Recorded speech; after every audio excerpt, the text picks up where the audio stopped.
Hey everybody, Minpin here with another war recap video for you. Before we get into this, I wanted to make an announcement. So Kara Heroes has undergone a leadership change. I've been leading the feeder Kara Rising for the last several months and was asked to come in and fill in as leader for Kara Heroes recently, and so brought some of the leadership from Rising. In addition to that, as with any leadership change, there were a few people who left the clan, quite a few people actually, and that's fine. Don't mind people leaving if they don't like the new way of doing things or if they feel like they want to try something new. And as such, we brought over a bunch of players from Kara Rising to backfill those positions. So the feeder is parked right now, sort of in vacation mode, while we get things organized and structured better in the main clan.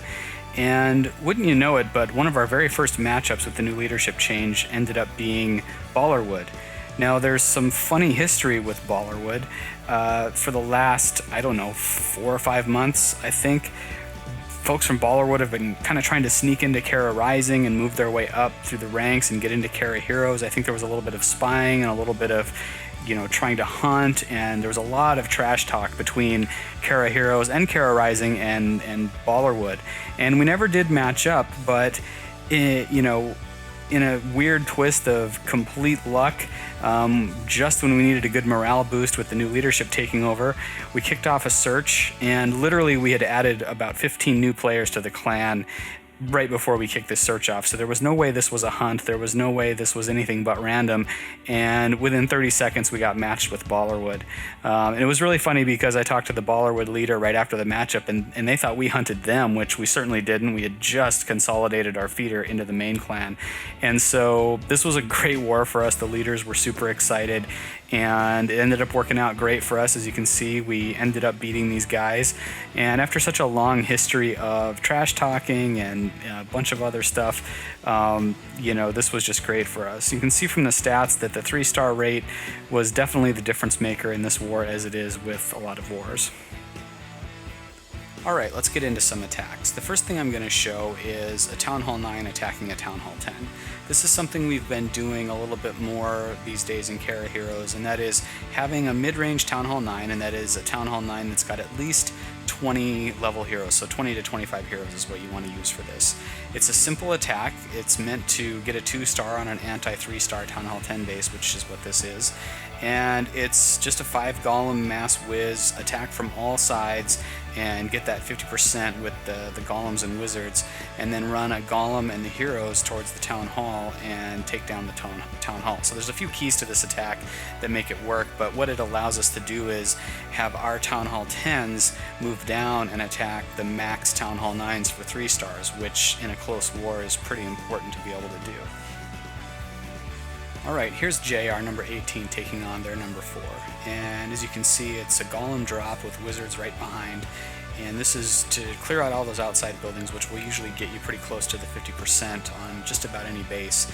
And wizards are great. Sometimes people like to bring a few minions to help with the cleanup, but really wizards, the high DPS and the ability to kill those buildings quickly is the important part. And brought some wall breakers for the top, and dropping wizards to create more of a funnel, and then we're going to drop the Barbarian King. And so now you can see we've got one golem that's almost at full strength heading in to tank. He's tanking that Expo, and the hero's coming in to help finish off the Town Hall. Now a key moment here in the attack is when that Archer Queen locks onto the Town Hall, you want to use her ability right away, and the reason for that is the CC troops will distract her if they get too close to her, and if they distract her, then you might not actually get the Town Hall, which is just a wasted attack at that point. So as soon as that Archer Queen locks onto the Town Hall, go ahead and use her ability to quickly take down the Town Hall. And that's it. And so great attack, did exactly what we needed, got the 2-star on the Town Hall 10, and now a Town Hall 10 is freed up to do 2 attacks on max Town Hall 9s. Alright, let's take a look at Kins, our number 16, taking on their number 19. This is an interesting attack. He's going to attack from the north with a 3 golem Goho. And what's interesting about this is he's not going to lure the CC, he's going to rely on his ground troops to kill the CC, and also he's coming in pretty far away from the Archer Queen. But because he's using 3 golems, he's going to have plenty of tanking to run his troops all the way down through. And the other benefit he's going to get here is taking out some double giant bomb spots. Now, most of these replays are cleanup attacks because obviously sometimes we know where the giant bombs are after an initial attack. And so there's a funnel, beautiful funnel, wall breaker, no fail on the wall breaker, which is always where attacks seem to go wrong, and brought in a couple of witches to help deal with the CC. And so now we've got heroes, witches coming in and being raged in there. And so we're going to use rage here, and he's going to use a jump spell, which means he's only going to have 2 heals for his hogs. But he's going to do a surgical release on the hogs where the giants are going to tank a little bit of that damage. And because the heroes are tanked for so long by those golems, there's not going to be a heck of a lot left in the base for the hogs to have to deal with. And so the heroes, especially the Archer Queen, are going to just take down a lot of the defenses of the opponent and get, really a third, almost to half of the base is being killed off by the golems tanking for the heroes. So there's a surgical hog release on the left side, some more coming from the bottom, and then the last surgical release will be down towards the bottom right.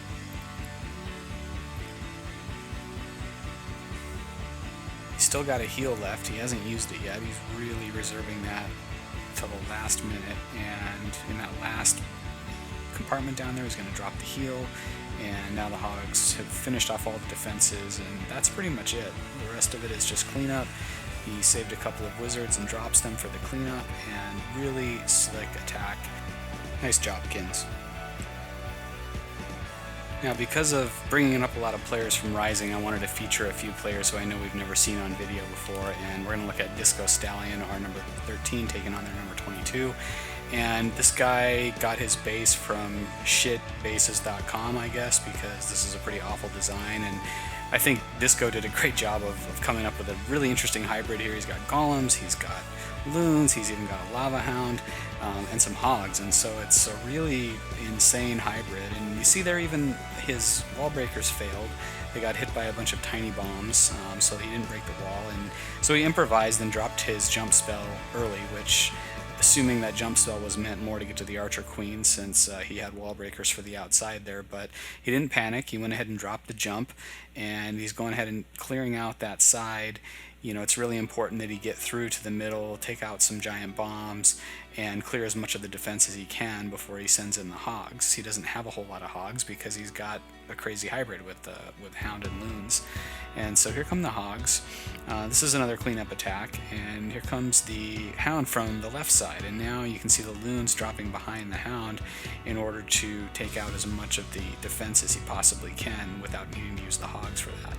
Notice that he has heals for his hogs, which means he doesn't have any rage for the loons, and that hurts a little bit here, but because he's taken out so much defense with his heroes with that attack from the top right, there's not a whole lot of defense left, and the loons really aren't that important at this point. What's important is keeping those hogs alive, and here they come to finish off the defenses.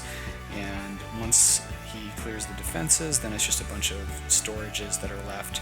He's got some cleanup wizards coming in the back of the base to clear some of that stuff out, and that's basically it. So this base was an interesting layout, I guess, but nothing that's going to stand up to a good Town Hall 9 3-star attack.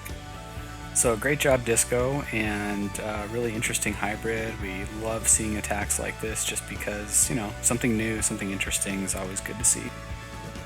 Alright, next up we have Tactics, our number 20, taking on their number 18. This attack's kind of cool because it's a go-ho, but his hogs don't actually kill all the defense, and he's only got a few troops left at the end, including his heroes, with some defensive structures still up. And so I thought it was worth watching, just, as an example of don't give up. Even if your hogs get killed, if you've protected your kill squad and your heroes happen to still be alive, you're going to end up having a chance at the 3-star.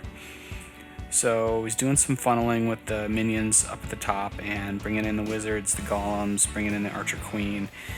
Always go-hos, very standard. Drop your golem, get your wall breakers in, use your jump spell. You're just trying to get to that Archer Queen. And Also, with your kill squad, especially if you're going to use 2 golems or even 3, you want to take out as much defense as you possibly can. You want to give yourself a chance at getting the giant bombs. And here's another example of using a rage instead of a lure on the CC, and this is getting more popular within the clan. We had a bunch of attacks like this war where a raged heroes and a couple of wizards ends up taking care of the CC pretty well, and it ends up taking down a lot of defenses in the midst of doing that. And so we've got surgical, and so he's going to drop some giants before he drops the hogs to protect them. And the surgical hog attacks are great because really it's to protect those hogs against 4 or 5 first shots from the point defenses, and that really can make the difference between a 3-star and a 2-star, because you're not going to bring as many hogs as you would normally have if it were a pure goho. And so the hogs are cleaning up on the left, and you can see he's running low on hogs already. He didn't really get the full benefit of that heal. There were some hogs that were sort of outside of it, and he's got skelly traps chasing the hogs around, which always sucks. And they're slowly but surely taking those hogs down. He's got some splash defense, a giant bomb goes off and takes out some hogs. And so at this point in the raid, it actually looks like he might be in a little bit of trouble. He's got skeleton traps coming over to attack what's left of his troops, but notice that he's got witches still up, and they're creating some more skellies, and so that's going to tank a little bit on the defenses. He's got his heroes up. His queen's inexplicably shooting a wall right now for no reason, but he's got a Tesla, and he's got a wizard tower. That BK is not going to do anything because he's trapped behind a wall. And here comes the Archer Queen. Finally, she's decided to sort of head in the right direction. He goes ahead and uses her ability to protect her and take down the Town Hall. And I think at this point he was probably thinking, I need to get the 2-star, but his queen actually survived, and a bunch of wizards and witches survived to give him the 3-star. So great attack tactics. Nice job. Welcome to Kara Heroes. Alright, let's look at Tom, our number 27, taking on their number 26, Gumex. And Gumex was a guy actually who tried out at Kara Rising for a while and ended up leaving and going back to Ballerwood, and I think he was part of the little spy game that was going on. And this is another Goho, and Tom, this was one of his first wars with Kara Heroes, and he was one of the guys that got brought up from Rising and had a 6-star war, which just unbelievable for the pressure that some of these guys put on themselves, being that it's their first time in the main clan. And so standard lure this time, and so again, there's a lot of ways to do this. In this case, decided on doing more of a lure, but as you can see, there's still a rage that he brought with him, and so if you lure and pull those CC troops far away from other defenses, that's still helpful, even if you're going to bring that rage to rage up your troops and get them into the middle to kill off a lot of defenses. But golems under rage actually do quite a bit of damage, and so it's nice to put that rage down as your golems go in, because they're going to take down defenses actually pretty quick, and you drop that jump spell in, and heroes and golems under rage are going to really help you wipe out a lot of the initial defense in the base. And notice that the deployment of the hogs is right along the lines of where the heroes are going. And again, basics, fundamentals. In a Goho, you want to protect your kill squad, protect your heroes, keep those golems alive and tanking, because you never know what's going to happen towards the end of the raid. It could be those golems and those heroes that end up saving it. So he's already dropped one of his heals, and he's bringing hogs in. He's still got some left. There comes his second heal, so look at how much defense is still left, and he's used all of his heals up. But he saved enough hogs to take out some of the backside of the base, and he's still got golems there tanking for a lot of the defenses, and so the hogs aren't taking nearly as much damage as they would be if those golems were already dead. And so that initial rage, keeps the golems alive longer, protects the heroes from being killed, and really just leaves a lot to clean up the base. And so a lot of cleanup wizards dropped. Always have 2 or 3 wizards available on these Goho attacks to do the cleanup. Too many 99% 2-stars I've seen without those wizards to clean up. So great job, Tom. Great war, 6 stars, and glad to have you. Finally, after all that Goho, let's finish up with a Lava Loon attack, because there's no war recap that's complete without a Lava Loon attack. Here we have William, our 21, taking on their 25. And William is a guy who only had 1 or 2 wars in Rising before we asked him to step up and come up to Kara Heroes and help us fill out the clan after the leadership change. And so another guy we're watching closely, but he really came through in this war, and so it's a good time to have a good war. And this is a single golem, cold-blooded lava loon, and these are a little bit more rare these days, but actually still works really well. You get an extra hound, and so really just bringing that 1 golem. And the reason this works on this base is because there's an air defense right next to the archer queen and also an X-bow in there, and if you can take out an air defense and the archer queen and an X-bow and all these other bonus buildings like a wizard tower, then it's really worth doing just the cold blood, because you're not having to bring 2 golems. You have extra room for that extra hound, and in addition to that, he doesn't even need a jump spell because the archer queen is so far to the outside of the base that he doesn't have to jump to get her, which means he's going to have 3 rages. And so just getting 1 air defense and getting the archer queen and killing off the CC with the heroes, getting the bonus X-bow, this base is going to be crushed by what he's got left, which is 4 hounds, a bunch of loons, and 3 rage spells. There's literally no chance for this base to survive this kind of attack as long as he releases correctly. And really great release on the hounds, clearing out the air mines, letting the loons come in, holding those rages. I mean, really holding them. Look at that. He hasn't used the rage until just now. He's still going to have 2 left. Here comes another hound. He's still got 1 in the CC, and here it comes. Here come the loons from the backside. Just really great patience on the rage. He's still got 2 of them left. I mean, look at this base. There's not a whole lot left. He's got that other air defense, but he's also got another hound left, and he's still got 4 loons he hasn't released yet. So this is just a really great example of patience, watching what's going on the attack, adjusting in real time, and making sure that you've got enough left over to clean it up. Notice those 2 wizards he's got in reserve. This is something that I've just been hammering everybody on. Everybody in the clan is probably sick of me already saying it, but always have a wizard or 2 for cleanup. Even a couple of minions, as our buddy Truth Serum would tell us.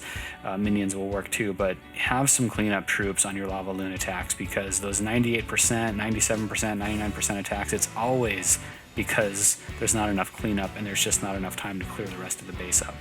Great attack, William, and welcome to Kara Heroes. Well, that's going to wrap it up, guys. I want to thank the folks in the clan, especially those who were in Kara Heroes before the leadership change and stuck around and stuck with it. I know it's difficult sometimes when a change happens. It's disruptive. You see a lot of friends leaving. You see a lot of longtime leaders leaving, and you don't always have all the information. You don't always know what's going on. And so I appreciate everybody sticking around, who stuck around. I really appreciate the folks from Rising who came up. And thanks to the leadership team for helping planning and execution on this war. I mean, these close wars always come down to just making sure everybody's on the same page and following through with exactly what we need to do to win the war. So great job, team, and I'm happy and proud to be a part of it, and we'll see you next time.